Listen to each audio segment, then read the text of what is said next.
Bonjour à tous et bienvenue dans notre émission aujourd'hui. Je réponds au nom de Yolande Koumimba, étudiante en médecine, et je suis très ravie de vous présenter mon cher ami Paul Lushiku, étudiant en médecine.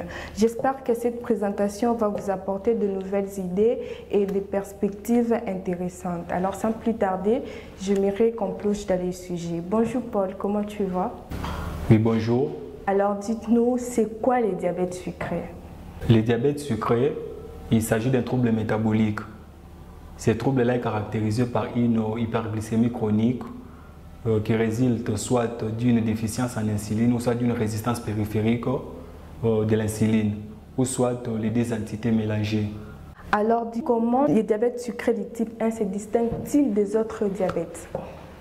Déjà, en ce qui concerne le diabète sucré du type 1, nous avons une carence absolue de la sécrétion en insuline par le cellules bêta-désilos de Langerhans. Et par rapport à cela, cette carence en insuline fera qu'on aura une complication métabolique aiguë qui est l'acétocétose. Donc ce sont les éléments qu'on ne verra que dans le diabète sucré de type 1. Mais par contre, dans les autres types de diabète, comme le diabète sucré de type 2, on aura une complication aiguë qu'on aura s'il s'agit d'un coma hyperosmolaire. Et ça, ce sont le point que je pourrais donner qui différencie le diabète sucré de type 1 avec le diabète sucré de type 2. Alors, dites-nous comment le corps régule-t-il normalement le taux de sucre dans le sang? Par rapport à cette question, je dirais, tout d'abord, ce qu'on doit savoir est que dans le corps, nous avons un organe, le pancréas, qui est le pancréas. Le pancréas, c'est un organe qui joue un rôle important dans l'organisme. Il a une double fonction.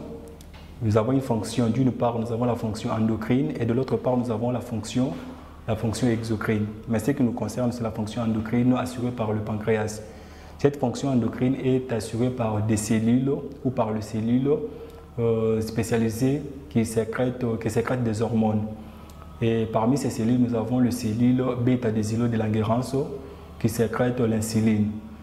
Et par rapport à cela, pendant la période post-prandiale, c'est-à-dire après le repas, il y a la concentration de sucre qui augmente dans le sang. C'est-à-dire après le métabolisme de tout ce que l'on a eu à manger, il y a le sucre qui est produit sous forme de glucose. Il y a le glucose qui est produite. Et ce glucose qui est produit augmente dans le sang. C'est ce qu'on appelle la glycémie. La glycémie n'est rien d'autre que la concentration du sucre dans le sang. Lorsque la glycémie augmente, le pancréas s'organise et sécrète l'insuline. Donc à chaque fois que le sucre augmente dans le sang, il y a le pancréas qui sécrète l'insuline. L'insuline est sécrétée, c'est pour réguler le taux du sucre dans le sang. Comment cela va se faire? C'est de la manière suivante. L'insuline, tout d'abord, c'est une hormone clé du métabolisme. Parce que il assure le métabolisme des glucides, des lipides et des protéines. Et dans le métabolisme, c'est l'ensemble des réactions qui se passent dans l'organisme. Et ce métabolisme comprend le catabolisme qui est la dégradation et l'anabolisme qui est le stockage. Maintenant, le rôle qui est assuré par l'insuline, joue un rôle important, du métabolisme. Il s'agit de l'anabolisme. Donc, il est là pour assurer l'anabolisme, en fait, le stockage de glucides, des protéines ainsi que des lipides. L'insuline, il assure ces stockages-là. Dans la période post-prandiale, après le repas, il y a le sucre qui est produit. Après le métabolisme, il y a le sucre qui est produit. À chaque fois que le sucre est produit, l'insuline, c'est plutôt le pancréas, par les cellules bêta-désilos de Langerhans, il y a la sécrétion de l'insuline. Et l'insuline qui est sécrétée joue un rôle important dans le stockage des glucoses qui étaient dans le sang, de le ramener à l'intérieur de la cellule. Et il prend le sucre qui est au niveau du sang, il le ramène au niveau du foie. Et le glucose est stocké au niveau du foie sous forme de glycogène. Au niveau du muscle également, le glucose est stocké sous forme de glycogène par la glycogénèse. Et au niveau des tissus adipeux des adipocytes, le glucose est stocké sous forme de triglycérides. C'est à travers cette fonction que l'insuline exerce son rôle hypoglycémiant parce que c'est la seule hormone hypoglycémiante de l'organisme. Donc c'est comme ça que l'insuline s'organise et c'est comme ça qu'elle joue plutôt un rôle important dans le métabolisme du glucose. Et dites-moi, quelles sont les causes principales du diabète sucré de type 1? Par rapport à la cause principale, il s'agit la cause est auto-immune. Donc dans la cause auto-immune, il s'agit d'une destruction des cellules bêta, des îlots de Langerhans qui sécrètent l'insuline. Donc quand je parle de cause auto-immune, il y a les anticorps qui sont sécrétés contre le soi. Donc et ces anticorps-là se mettent à détruire les cellules qui sécrètent l'insuline. Et ce qui va faire à ce que il n'y aura pas de sécrétion de l'insuline. La personne ne va pas sécréter de l'insuline tout simplement du fait que les cellules qui sécrètent l'insuline sont détruites par des anticorps en fait, formés dans l'organisme contre les cellules qui sécrètent l'insuline. Et ces anticorps-là viennent détruire ces cellules-là. Donc c'est la cause auto-immune.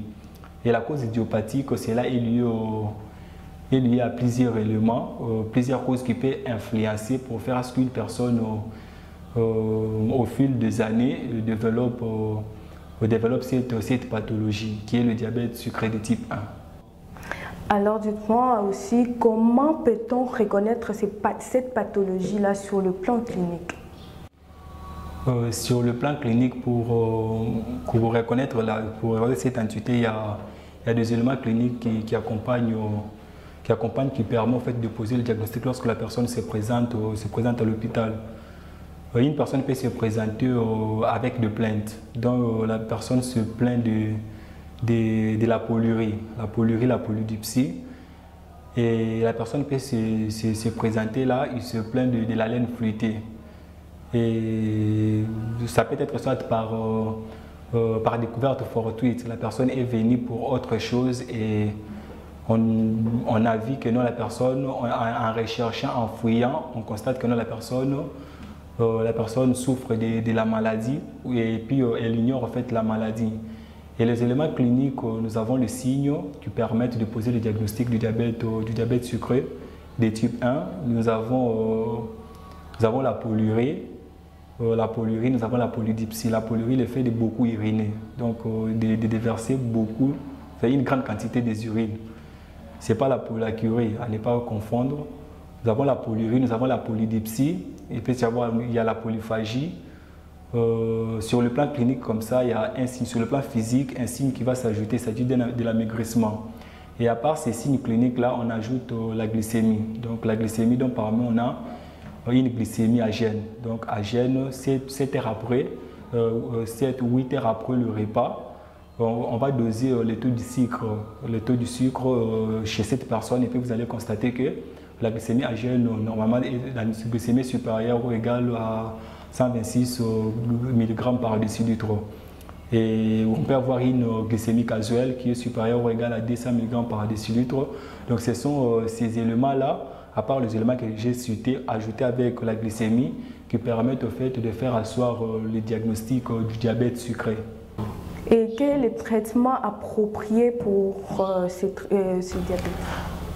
Les traitements à ce qui concerne le diabète sucré de type 1, le traitement est on donne une insulinothérapie. Donc l'insulinothérapie, et après ça, la personne va respecter le régime, donc le régime alimentaire, pour éviter les répercussions, bien respecter ses prescriptions, et donc c'est ça en fait.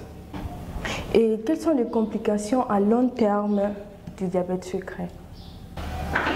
Par rapport aux complications à long terme, nous avons deux types de complications. Nous avons les macroangiopathies diabétiques et ainsi que les microangiopathies diabétiques.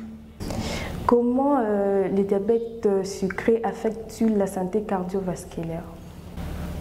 Par rapport à la question, je pense que déjà, cela pourrait s'expliquer. On aura l'athérosclérose. Donc cette athérosclérose va s'expliquer par la dyslipidémie. Donc par un taux élevé, il y aura la dyslipidémie qui va se caractériser par un taux élevé des lipides LDL dans le sang, et cela va aboutir à la formation des plaques d'athérome. Et c'est l'explication qui pourrait justifier cette atteinte du système cardiovasculaire. Donc c'est ça la réponse par rapport à cette question. quelles sont les complications qu'aura le diabète sucré sur les nerfs, les yeux, le nerf et puis le rein? Par rapport à la question, c'est ce que, en fait, on n'avait pas voulu dire ça au début par rapport à la question qui a été posée. Les retentissements par rapport à cela, c'est beaucoup plus classé dans ce qu'on avait dit auparavant. C'est dans la microangiopathie diabétique. Dans la microangiopathie diabétique, on aura des complications, des retentissements au niveau d'abord des yeux. On aura la rétinopathie diabétique qui va affecter la rétine. Au niveau du rein, on aura la néphropathie diabétique. Au niveau du système nerveux, on aura la neuropathie diabétique. Voilà. Quel est l'impact du diabète sucré non traité dans la vie sexuelle? Là, je pense si, en se référant à la neuropathie diabétique, chez l'homme, on peut avoir comme complication l'impuissance sexuelle. Donc, c'est ça. Nous voici à la fin de notre émission. Merci beaucoup Paul de nous avoir enrichi. C'était Vaza Vazorium Club. Vous étiez très nombreux à nous suivre et nous vous invitons à nous suivre et à vous abonner sur notre compte YouTube, TikTok, Facebook ainsi que WhatsApp. Merci et à très bientôt sur notre émission.